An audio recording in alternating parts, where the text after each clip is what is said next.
Got to my son's house a little after 2 in the afternoon. He'd told me to come at 3, but I'd finished my errands early and figured I'd help set up. I still had a key. 23 years. I'd had that key from the day he and his wife moved in and asked if I'd hold on to one in case of emergencies.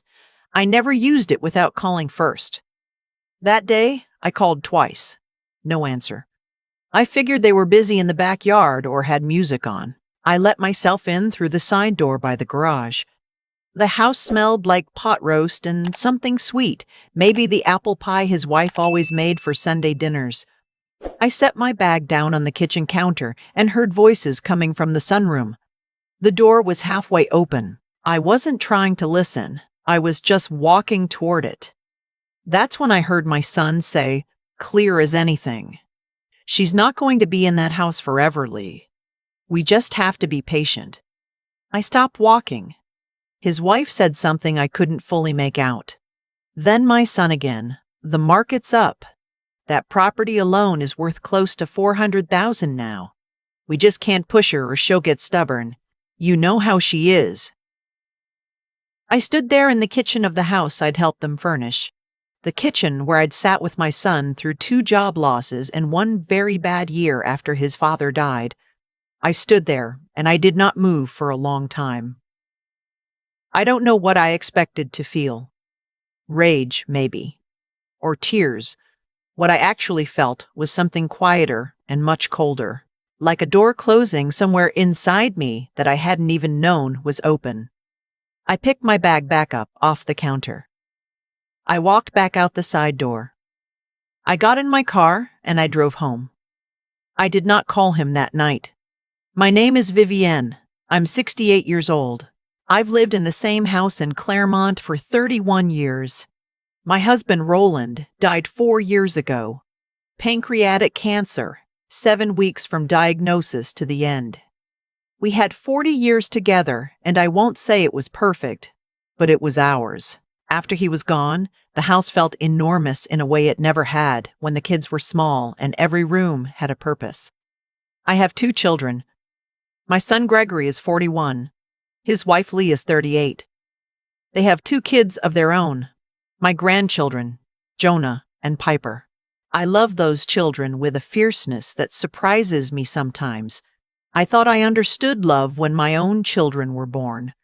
Then grandchildren arrived and I realized there's a whole other room in the heart you didn't know existed. My daughter Sylvie is 37. She lives in Portland with her husband and their dog. We talk most Sundays. She is steady and kind, and I have never doubted her once in her adult life. Gregory is different. He always has been. Even as a boy, he was calculating in a way that I tried, for years, to call practical. He thought 3 steps ahead. I told myself it was intelligence. I told myself it would serve him well. Maybe it did. I'm not sure it served the rest of us the same way. I didn't say anything to Gregory for 11 days. He called twice. I kept the conversations light. The weather, Jonah's baseball game, whether I'd heard from Sylvie lately. He didn't mention Sunday dinner, and neither did I. I could hear him waiting for me to bring it up, to ask why I'd never arrived, and I just didn't give him that. Something had shifted in me, and I needed time to understand what it was before I opened my mouth. I've learned that about myself over the years. When I'm hurt and I talk too soon, I say the wrong things. I catastrophize or I minimize, and either way I walk away feeling worse. Roland used to say I processed like a washing machine. I needed to go through the whole cycle before anything came out clean. He wasn't wrong. So I waited. I called my attorney on the 4th day. Her name is Rosalind, and I've known her since she was a young associate at the firm that handled our estate planning after the kids were born. She's in her 50s now, sharp as ever. I told her what I'd heard. She was quiet for a moment. Then she asked me what I wanted to do. I said I didn't know yet. I said I wanted to understand my options. She walked me through everything: the house, the accounts, the trust Roland and I had set up years ago, which named both children equally. She explained what it would take to amend it. She explained what it would mean legally and practically, if I chose to restructure things while I was still in full health and sound mind, which, she noted, I clearly was. I drove home from her office and sat in the driveway for a while before going inside. The house is a craftsman, brown and cream, with a wide front porch and a Japanese maple in the yard that Roland planted the year Sylvie was born. It needs a new roof in the next few years. The kitchen is dated. I know all of this. I've lived here long enough to know every creak in the floor, every draft in winter, every spot in the backyard where the light hits right in late afternoon. I had not been thinking about leaving it. I don't know if my son had noticed something that I hadn't, or if he'd just been watching the real estate listings the way some people watch stocks. Either way, he'd done the math. He'd looked at the house where his mother lived and seen a number. I sat in the driveway and I thought about that for a long time. I called Sylvie on a Tuesday evening.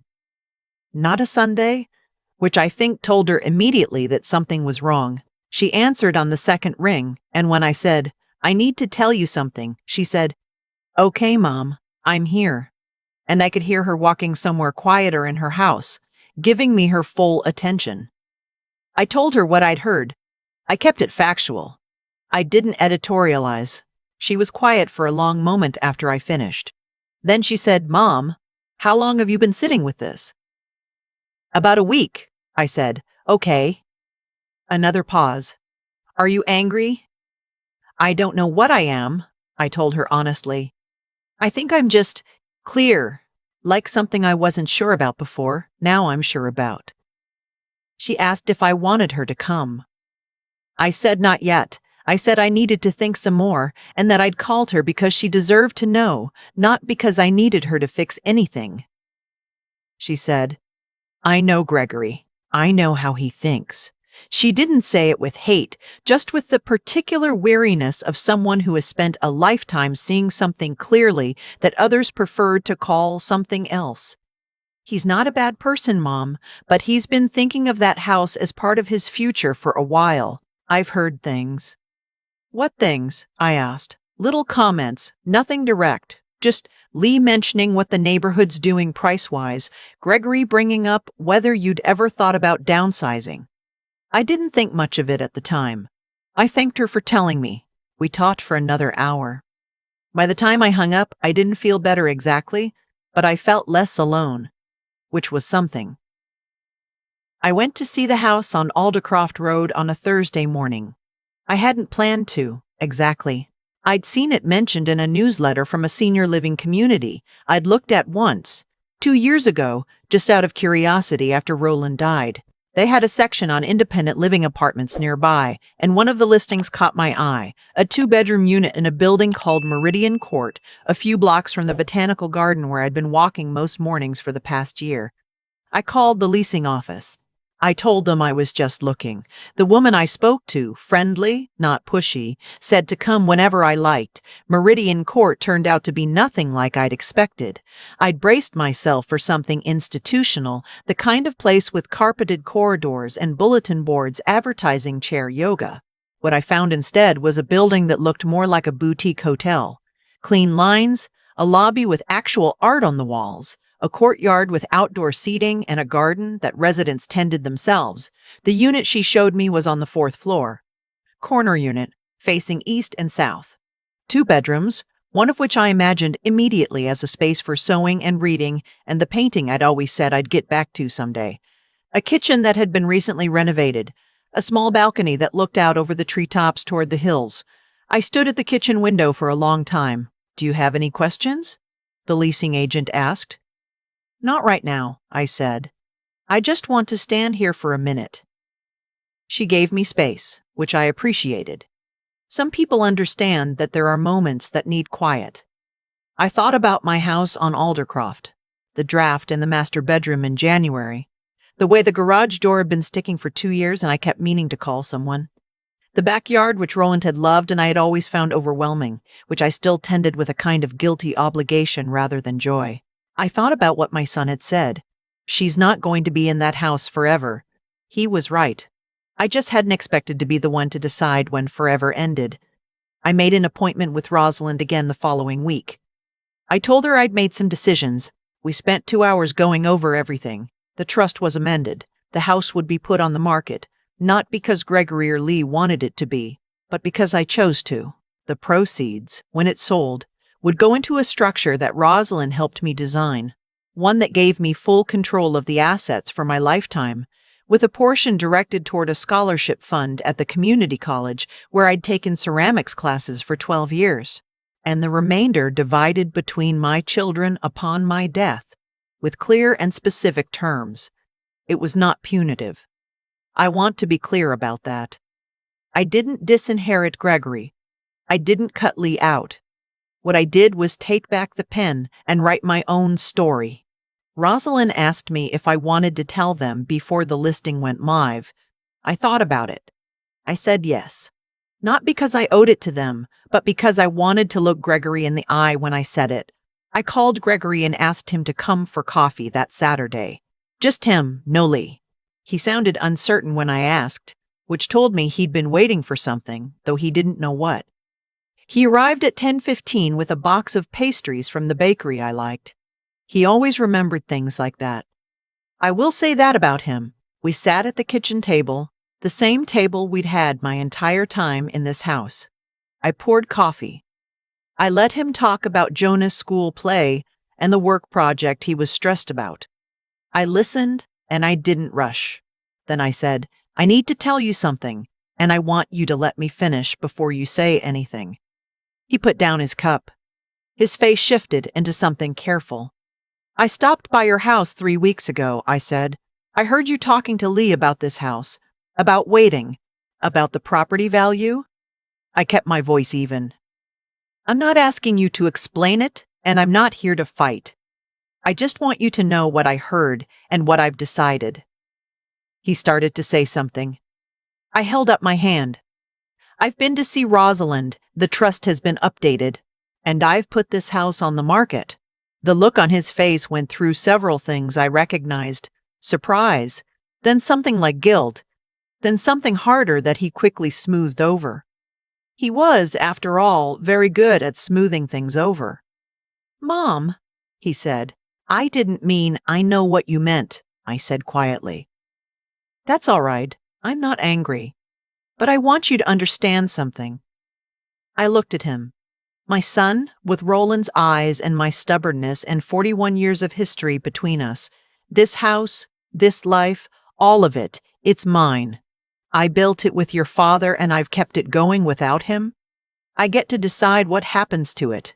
Not you, not the market, not time, me. He was very quiet. I'm not doing this to punish you, I said. I'm doing it because it's the right thing for me.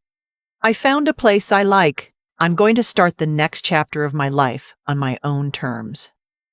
I watched him struggle. I think some part of him wanted to argue, and some other part of him knew he had no ground to stand on. Finally, he said, Are you happy? Is this actually what you want? Yes, I said. And I meant it. The house sold in 18 days. 2 offers, both over asking. The couple who bought it were in their early 30s with a baby and a dog, and the particular energy of people who are about to make a place their own.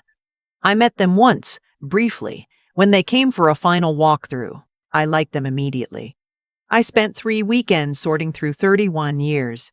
Books, china, holiday boxes, the filing cabinet in Roland's old study that I'd barely touched since he died. Sylvie flew in for the second weekend. We sorted together and we talked, and at one point we sat on the floor of the master bedroom, surrounded by old photographs, and we cried, not about Gregory, just about time and how much of it had passed in that house.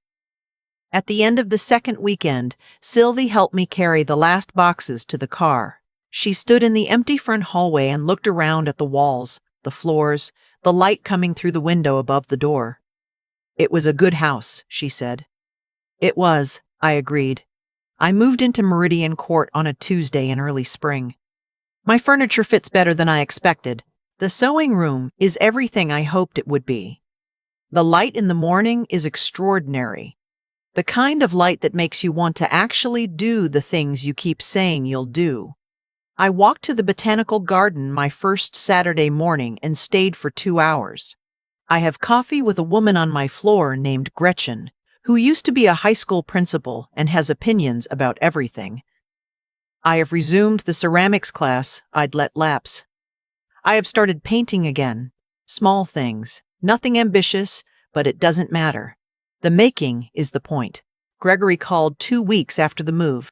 It was a different kind of call than the ones we used to have, more careful, more honest, less performance. He didn't apologize directly, but he asked how the new place was, asked about the view, asked if I'd found a good coffee shop nearby. We talked for almost an hour. I don't know what we are now, my son and I. Something is repaired and something else is changed, and I haven't decided yet which is which. What I know is that I am no longer waiting to find out. I sat on my balcony that first Sunday morning with coffee and watched the city wake up below me. The hills were gold and green in the early light. A hawk made a slow circle over the treetops. Roland would have loved this view. He always liked height, liked being able to see where you were in relation to everything else. I thought about the conversation in that sunroom 3 months ago. She's not going to be in that house forever, and I thought, you were right. I'm not. But forever is still a very long time, and I am very much still here, and I get to spend it exactly as I choose. I finished my coffee. I went inside. I picked up a paintbrush. I've thought a lot about what it means to raise someone well and then watch them become someone you don't quite recognize. Gregory didn't become that way overnight. I can see that now.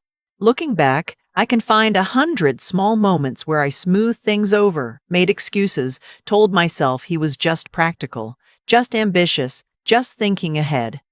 I did that because I loved him and because it was easier. And I think that's the part I have to own, not the blame. I'm not interested in blame, but the seeing. I didn't always let myself see clearly, and that has a cost. It always does. What I know about choices is that they compound. The small ones especially. Gregory made 100 small choices to think of that house as something waiting for him rather than something belonging to me. I made 100 small choices to look away when I should have looked directly. Neither of us did it in one dramatic moment. We did it slowly, the way most things that matter actually happen. And what I've learned, not just from this, but from 68 years of living, is that clarity is its own kind of courage. It doesn't announce itself. It doesn't feel like bravery when it's happening. Standing in that kitchen, listening to my son's voice through a half-open door, I didn't feel strong. I felt something go very quiet inside me. But that quiet turned out to be the most honest thing I'd felt in years. I trusted it. That's the part that took practice. I think about Sylvie saying, I know how he thinks, saying it without hate, just with that tired accuracy of someone who'd been seeing something clearly for a long time and waiting for everyone else to catch up. Clarity like that is a form of intelligence. Not the kind you're born with, but the kind you earn by paying attention even when it's uncomfortable. And then there's the question of what you do once you see clearly. That's where character comes in. I could have confronted Gregory at the door that Sunday. I could have made a scene. There was a version of me, maybe a younger one, who would have. But I've lived long enough to know that reaction and response are not the same thing. Reaction is heat. Response is something you build, slowly, out of what you actually believe. What I believe is this: your life is yours. The house, the years, the choices about what comes next, nobody gets to make those for you by outlasting you or waiting you out. The moment you let someone else hold the pen on your own story, you've given away something you can't easily get back. I'm not telling anyone what to do with a hurt like this. Every family is different. Every situation is its own shape. But I know what worked for me. I sat with it. I thought it through. I talked to the people I trusted. I acted from my own values, not from my pain. And I ended up somewhere I genuinely want to be, looking out at those hills in the morning with coffee going cold in my hand because I got distracted by how beautiful it was. That's not nothing. After everything, that's quite a lot.